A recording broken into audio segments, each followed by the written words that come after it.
Hello friends, आपल्या सर्वांची आवडती मालिका पाठ राखीन या मालिकेच्या आजच्या रविवार 2 ऑगस्टच्या एपिसोडमध्ये एकानंतर एक धमाकेदार ट्विस्ट आले आहेत. फ्रेंड्स, या मालिकेचा आजचा एपिसोड खूप भारी होता. मग नेमकं घडलंय तरी काय? तर आजच्या एपिसोडमध्ये प्राजक्ता ही शेवटी जेथे नाही जायचं तेथे पोहोचली आहे.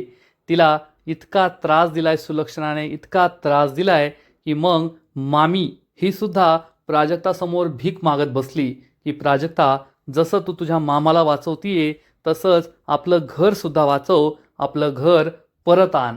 आणि घर परत आणायचं असेल तर सुलक्षणा सोडून दुसरा कोणताही पर्याय नाही आहे. त्यामुळे प्राजक्ता ही पुन्हा सुलक्षणाच्या घरी पोहोचली आहे आणि यावेळेस ती नक्कीच आलोकशी लग्नाला होकार देईल. आणि मग लग्नाला होकार दिल्यानंतर ती आरव आणि भाग्याच्या लग्नासाठी सुद्धा एक अट ठेवणार की जर तुम्ही आरव आणि भाग्याचं लग्न करून देणार असाल तरच मी आलोकशी लग्न करेल. मग हे सगळं नेमकं घडलं तरी कसं हे जाणून घेण्यासाठी हा व्हिडिओ शेवटपर्यंत नक्की पहा. फ्रेंड्स, आजच्या एपिसोडच्या सुरुवातीलाच भाग्या प्राजक्ताला म्हणते, ही घे आपल्या गाडीची चावी, तो पार्किंगमधून गाडी बाहेर काढ, तोपर्यंत मी आरवला थँक्यू म्हणते. प्राजक्ता हो म्हणून जाणार इतक्यात भाग्या तिला थांबवते आणि विचारते, प्राजक्ता, तू खरंच आपल्या घरासाठीच रडत होतीस की दुसरं काही कारण आहे? पण प्राजक्ता तिला खोटं सांगते, नाही नाही, घरातच कारण आहे. प्राजक्ताला आठवतं सुलक्षणा तिला काय बोलली, पण ती भाग्याला याबद्दल काहीच सांगत नाही आणि गाडी आणण्यासाठी पार्किंगमध्ये जाते. आणि मग भाग्या ही आरव जवळ येते.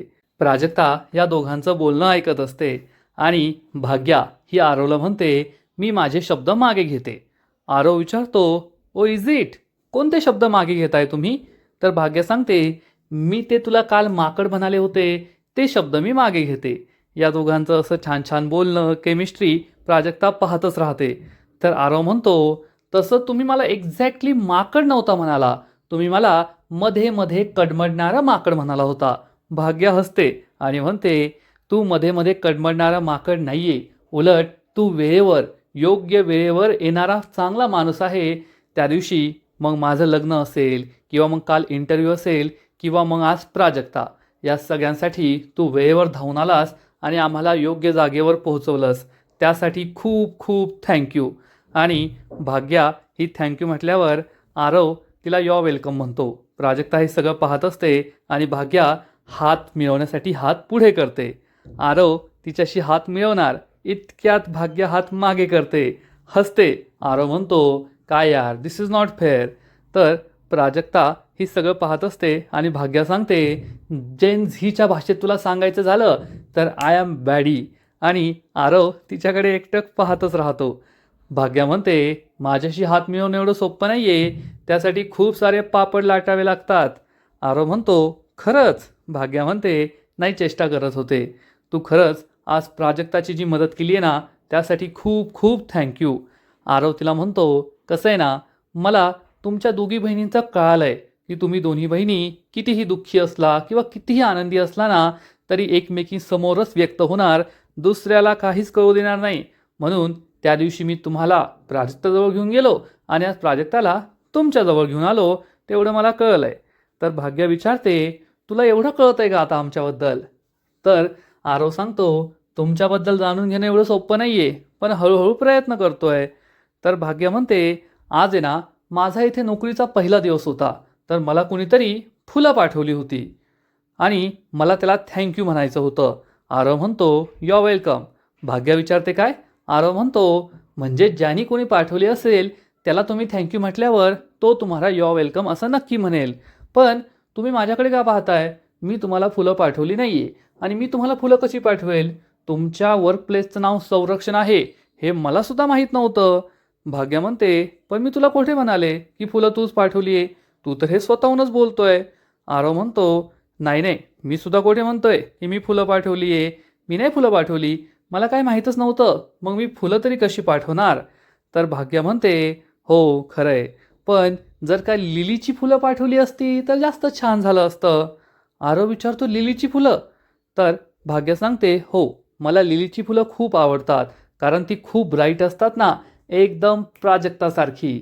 आणि लिलीची फुलं किंवा प्राजक्ताला सकाळी सकाळी पाहिलं ना की माझा दिवस असा छान जातो. आरव म्हणतो नोटेड. भाग्य विचारते काय? आरव म्हणतो त्याने नोट करायला हवं ज्याने तुम्हाला ही फुलं पाठवली, की पुढच्या वेळेस फुलं पाठवायची असल्यावर लिलीची फुलं पाठवली पाहिजे, हो की नाही? भाग्या म्हणते खरंय. आरव विचारतो पण तुम्ही का इतक्या एक्सायटेड आहात? तुम्हाला फुलं कुणी पाठवली हे जाणून घेण्यासाठी? भाग्या सांगते एक्सायटेड नाहीये, मला त्याला फक्त थँक्यू म्हणायचंय इतक्या चांगल्या जेस्चरसाठी. तर आरव म्हणतो थँक्यू. भाग्य विचारते काय? आरव म्हणतो तो म्हणेल थँक्यू जेव्हा तुम्ही त्याला असं थँक्यू म्हणाल, तुम्हाला कळेल की तो कोण होता. आणि खरंय त्याने तुम्हाला ही फुलं पाठवून खूप चांगलं केलंय. भाग्या विचारते तू माझ्याशी फ्लर्ट करतोय का? आरव म्हणतो मी आणि फ्लर्ट नाही नाही, ते आपल्या जमत नाही. मी खूप बडबड करतो पण फ्लर्ट नाही करत. भाग्या हसते आणि बाय म्हणून मागे वळते. आरव हा गाडीवर 2-4 वेळेस डोकं आपटून घेतो. तेवढ्यात भाग्या मागे वळते आणि विचारते मी तुला असं म्हटलंच नाही की तू फुलं दिली. मी तुला असं विचारत होते की तू एवढी मोठी कंपनी चालवतो, एवढा अपडेटेड आहेस, हुशार आहेस, तर तू मला हे माहिती करून देऊ शकतो का की ती फुलं मला कुणी पाठवली असतील? प्राजक्ता हे सगळं ऐकत असते. या दोघांची केमिस्ट्री पाहून ती खूप खुश होते आणि तिच्या मनात काहीतरी विचार येतो. तर आरव सांगतो आता कसं कळणार ना, म्हणजे त्या फुलांवर काही नोट असेल किंवा मग तो जो डिलेव्हरीवाला आला होता त्याला पकडता आलं तर मग कळेल की फुलं कुणी पाठवली. पण तो डिलेव्हरीवाला सुद्धा नाहीये, त्या फुलांवर काही नोट सुद्धा नाहीये, मग कसं कळणार ना फुलं कुणी पाठवली होती? भाग्या म्हणते खरंय तुझं, मग कसं कळणार फुलं कुणी पाठवली होती? पण जर कुणी पाठवली असतील, तो माणूस माझ्यासमोर असताना, तर मी त्याला खरंच खूप थँक्यू म्हटले असते. त्याने खरंच माझ्यासाठी खूप छान काम केलंय. आता भाग्याला काही कळू द्यायचं नाही यासाठी आरव प्रयत्न करत असतो. आणि इकडे सुलक्षणा खूप चिडलेली असते. तेव्हा अंबिका विचारते जाऊबाई हा चेक असा जमिनीवर पडला होता, नेमकं घडलंय तरी काय? प्राजक्ता काय म्हणाली? सुलक्षणा चिडून म्हणते प्राजक्ताने माझ्या स्वप्नांची राख रांगोळी केली. या स्वाभिमानी माणसांचं मला काही कळतच नाही. आयुष्यभर स्वतःचा हक्क मिळवण्यासाठी लढत असतात आणि जेव्हा हक्क मिळवण्याची वेळ येते तेव्हा दरवाजे बंद करून घेतात, संधीचं सोनं करत नाही. त्या प्राजक्तासाठी मी 20 लाख रुपये ओवाळून टाकायला तयार होते, पण तिने माझ्या आलोकशी लग्नाला नकार दिला. हे ऐकून सगुणा आणि अंबिकाला जबर धक्का बसतो. सुलक्षणा चिडून म्हणते मला काय म्हणाली की मी आलोकशी लग्न करून माझ्या आयुष्याचं वाटोळ करून घेणार नाहीये. तुम्ही दोघी मला सांगा, माझ्या आलोकशी लग्न करून तिच्या आयुष्याचं वाटोळ होणार आहे का? या दोघी काहीच बोलत नाही, गप्प बसतात. आणि सुलक्षणा चिडून म्हणते तुम्ही का गप्प बसले आहात? सांगा ना, माझ्या आलोकशी लग्न करून तिच्या आयुष्याचं वाटोळ होणार आहे का? तर सगुणा सांगते नाही मॅडम, आयुष्याचं वाटोळ काय होईल? आपला आलोक कसाही असला ना तरी मनाने खूप चांगला आहे आणि तिला ते अजून माहीत नाहीये, पण लग्न झाल्यानंतर तिला ते नक्की कळेल. अंबिका म्हणते पण जाऊबाई आपण तिला जबरदस्ती तर करू शकत नाही ना की लग्न कर लग्न कर. आपल्याला काहीतरी करावंच लागेल, आपल्याला तिला समजून सांगावं लागेल. आणि जर तिने तरीही नकार दिला तर मात्र आपण तिचा विषय सोडून द्यायचा का? सुलक्षणाला खूप राग येतो. सगुणा घाबरते. सुलक्षणा चिडून म्हणते नाही अंबिका, एकदा सुलक्षणा सूर्यवंशीने ठरवलं ते ठरवलं. काही झालं तरी प्राजक्ताला हे लग्न करावंच लागणार. प्राजक्ता मला नकार देऊ शकत नाही. आत्तापर्यंत मी त्या प्राजक्ताला प्रेमाने जिंकण्याचा प्रयत्न केला, पण जर प्राजक्ताला प्रेमाची भाषा कळत नसेल तर मला आता तिला वेगळ्या भाषेत समजून सांगावं लागणार आहे आणि ही भाषा तिला परवडणारी नाहीये. तिला खूप पश्चाताप होईल की तिने सुलक्षणा सूर्यवंशीला नकार दिला आणि आता तिला या सगळ्यांसाठी मोठी किंमत चुकवावी लागणार आहे असा ठाम निर्धार सुलक्षणा करते. इकडे आरव आणि भाग्याच्या गप्पा सुरूच असतात आणि भाग्या विचारते मला असं वाटलं की तू खूप हुशार आहे, एवढी मोठी कंपनी चालवतो, मग तुला सहज कळेल की मला ती फुलं कुणी पाठवली होती. आरव म्हणतो आता मी खूप हुशार आहे, खूप मोठी कंपनी चालवतो, याचा अर्थ या जगात कुठे काय चाललंय हे सगळं मला माहीत असेल असं होत नाही ना, त्यामुळे तुम्हाला कुणी फुलं दिली आहे ही मला तरी कशी कळणार? तर भाग्या म्हणते खरंच ना, तुला तरी कसं कळणार ना की मला कुणी फुलं दिली आहे, पण ज्याने कुणी मला फुलं दिली असतील ना खरंच त्याच्यासाठी मी खूप स्पेशल असेल एवढं मात्र नक्की. आरव म्हणतो खरंय, नक्कीच खूप स्पेशल असाल.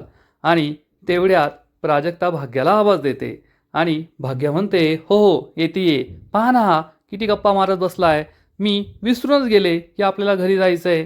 आरव म्हणतो, काय मी गप्पा मारत बसलो होतो, अहो तुम्हीच माझ्याशी बोलत बसला होता ना. तर प्राजक्ता म्हणते, हो चला आता. भाग्या म्हणते, अरे चेष्टा करत होते, खरंच खूप खूप थँक्यू, तू आज प्राजक्ताला घेऊन आलास. आरवला खूप आनंद होतो आणि भाग्या ही प्राजक्ताच्या गाडीमागे जाऊन बसते. हे दोघे एकमेकांना बाय करतात. प्राजक्ताचं या दोघांकडे लक्षच असतं. या दोघांमध्ये काहीतरी स्पेशल कनेक्शन आहे हे तिला समजतं आणि या दोघी घरी जायला निघतात. आरव खूप खुश होतो आणि इकडे सुलक्षणा ही अंबिका आणि सगुणाला ठणकावून सांगते, प्राजक्ताने माझा अपमान केलाय, माझ्या इच्छेचा अनादर केलाय आणि आता तिला याचं फळ भोगावंच लागणार. मी प्राजक्ताला कोणत्याही परिस्थितीत या घरची सून बनवणारच, तिला आलोकशी लग्न करावं लागणारच, असं म्हणून सुलक्षणा ही सगुणाला सांगते. सगुणा, आत्ताच्या आत्ता प्राजक्ताच्या मामाचं ऑपरेशन ज्या हॉस्पिटलमध्ये झालंय तेथे जायचं. तिचे मामा ज्या औषधाच्या जीवावर जिवंत आहेत ते शोधून काढायचं आणि कोणत्याही परिस्थितीत त्यांना ते औषध नाही मिळालं पाहिजे यासाठी प्रयत्न करायचे. कारण प्राजक्ताने मला दुखावलंय, आता मी त्याच्या मामांना दुखवणार. मी तिला प्रेमाने जिंकण्याचा प्रयत्न करत होते, पण तिला माझं प्रेम समजलं नाही ना. आता तिला सुलक्षणा सूर्यवंशीचा संताप दिसेल आणि त्याचे परिणाम तिला तिच्या संपूर्ण कुटुंबाला सहित भोगावे लागतील. सगुणा, तिला माझी गरज कळली नाही ना, आता मी तिला तिच्या मूलभूत गरजांसाठी तरसवणार. प्राजक्ताची आजी ज्या सोसायटीमध्ये राहते, ज्या बिल्डिंगमध्ये राहते, तेथे पाण्याचा एक थेंबही यायला नको.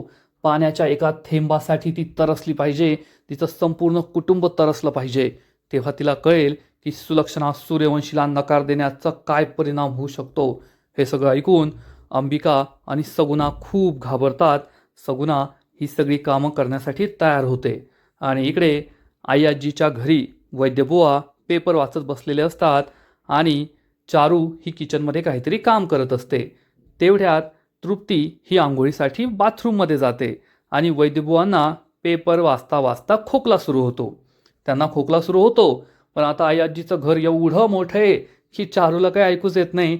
चारू तिचं किचनमध्ये काम करत असते. वैद्यबुवा खोकतात, खोकला आत्ता बंद होईल, नंतर बंद होईल, कारण काही खोकला बंद होत नाही. मग वैद्यबुवा हे पाण्याचा जार ठेवलेला असतो खिडकीत, तेथे जातात. पण या जारमध्ये पाणी नसतं. वैद्यबुवा खूप खोकत असतात, पण तरीसुद्धा चारूला काही आवाज ऐकू येत नाही. तिची कामं सुरू असतात. तेवढ्यात आजी घरी येते आणि म्हणते, अहो जावई बापू. आजी या जारमधून पाणी देत असते, पण या जारमध्ये पाणी नसतं. मग आजी आवाज देते, अगं चारू, जावई बापूंना खोकला आलाय, पाणी दे. तेव्हा चारू या सगळ्या विचारातून बाहेर पडते आणि पाणी शोधत असते, पण तिला सुद्धा पाणीच सापडत नाही. आजी म्हणते, अगं चारू, किती वेळ, दे ना पाणी. चारू सांगते, आई घरात पाण्याचा एक थेंबसुद्धा नाही आहे. आता एक हंडा, एक कळशीसुद्धा त्यांनी भरून ठेवलेलं नाही आहे घरामध्ये.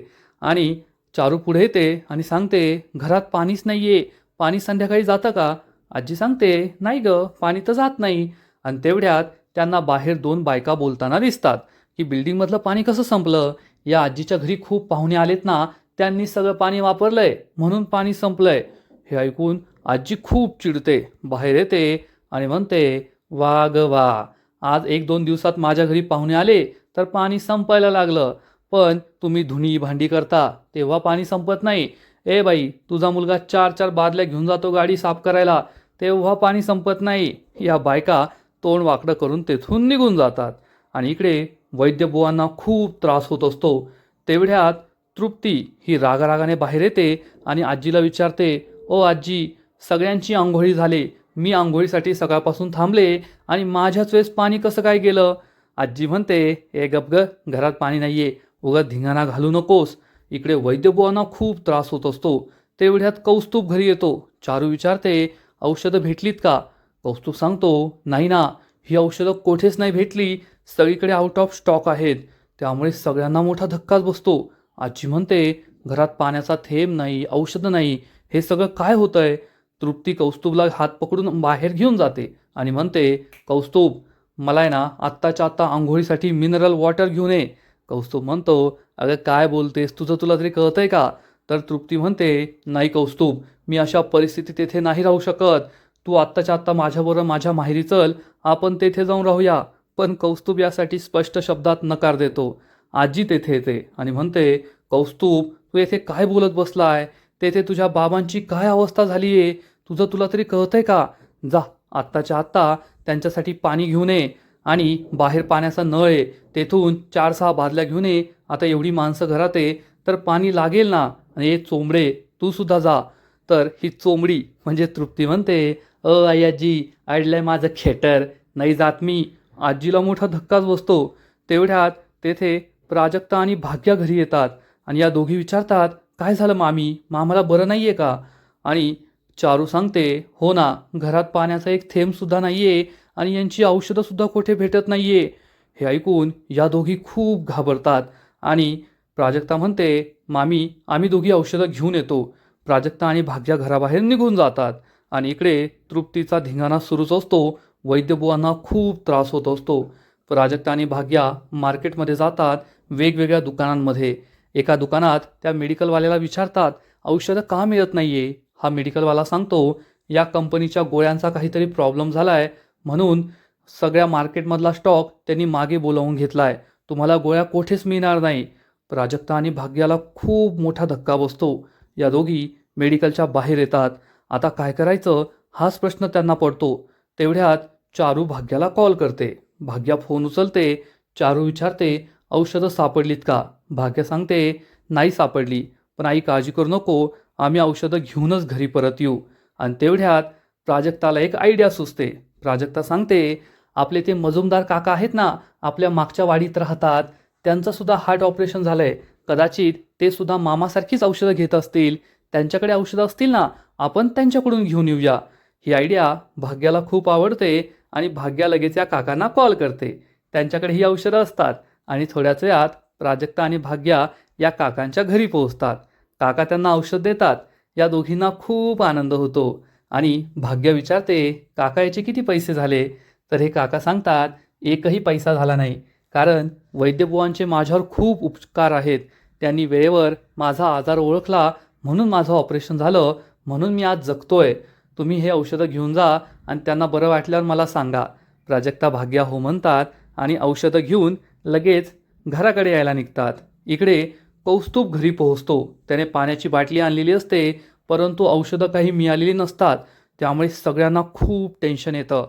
तर तृप्ती चक्क आपली बॅग भरून घराबाहेर निघते. सगळे खूप चिडतात. कौस्तुभ तिला ठणकावून सांगतो, नाटकं करू नको, मूर्खपणा करू नको, गुपचूप थांब येथे. तेवढ्यात प्राजक्ता आणि भाग्या औषधं घेऊन घरी येतात आणि सांगतात की औषधं सापडली आहेत. आणि मग प्राजक्ता वैद्यबुवांना औषध देते. वैद्यबुवा औषध घेतात आणि त्यांना बरं वाटतं. मग भाग्या सांगते, प्राजक्ताच्या हुशारीने आणि बाबांच्या पुण्याईने आज औषधं भेटली आहेत. सगळ्यांना आश्चर्य वाटतं आणि मग भाग्या मुजुमदार काकांकडून औषधं आणली आहेत हे सगळ्यांना सांगते.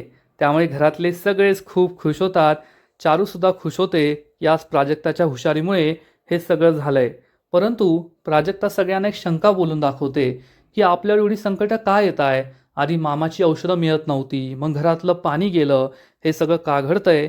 हाच प्रश्न त्यांना पडतो आणि आजचा एपिसोड येथेच संपतो.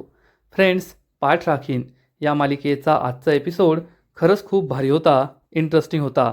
आता सुलक्षणा पेटून उठली आहे आणि त्याच्या झा प्राजक्ता आणि तिच्या संपूर्ण कुटुंबाला बसताय एवढं मात्र नक्की. या मालिकेचा आजचा एपिसोड तर भारी होता, पण पुढील एपिसोड आणखीन भारी असणारे, आणखीन मोठा ट्विस्ट या मालिकेत येणारे. मग नेमकं घडणार तरी काय? तर पाठ राखीन या मालिकेच्या पुढील एपिसोडमध्ये आपण पाहू की प्राजक्ता हिच्यासमोर चक्क चारू रडत असेल आणि म्हणेल, प्राजक्ता, जसं तू तुझ्या मामाला पुन्हा पुन्हा वाचवतीये तसं आपलं घरसुद्धा वाचव ना, आपलं घर परत आण ना. आपलं घर आता तूच परत मिळवून देऊ शकते, नाहीतर तुझे मामा जास्त दिवस जिवंत राहू शकणार नाही. हे ऐकून प्राजक्ता मामीला मिठी मारून ढसाढसा रडू लागेल आणि तिला आठवेल की सुलक्षणाने घर वाचवण्यासाठी आपल्याला काय पर्याय दिलाय. आणि मग दुसऱ्या दिवशी सकाळी जेव्हा सगुणा सुलक्षणाला सांगेल की प्राजक्ताला मामाची औषधं मिळाली, त्यामुळे सुलक्षणा खूप चिडेल आणि म्हणेल, सगुणा, तू इतकी बेजबाबदार कशी असू शकते?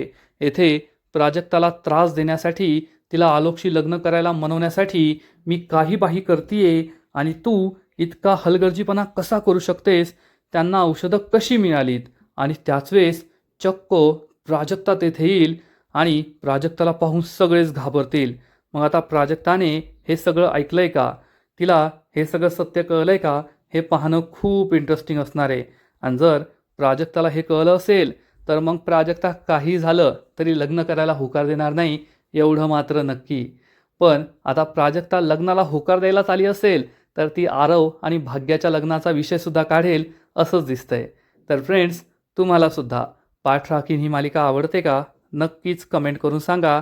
आणि या मालिकेचे असेच नवीन नवीन एपिसोड, नवीन नवीन अपडेट सर्वात आधी पाहण्यासाठी व्हिडिओला लाईक करा, शेअर करा, चॅनलला सबस्क्राईब करून बेल आयकॉनवर क्लिक करा. म्हणजे या मालिकेचे नवीन नवीन एपिसोड तुम्हाला सर्वात आधी पाहायला मिळतील. खूप खूप खूप धन्यवाद.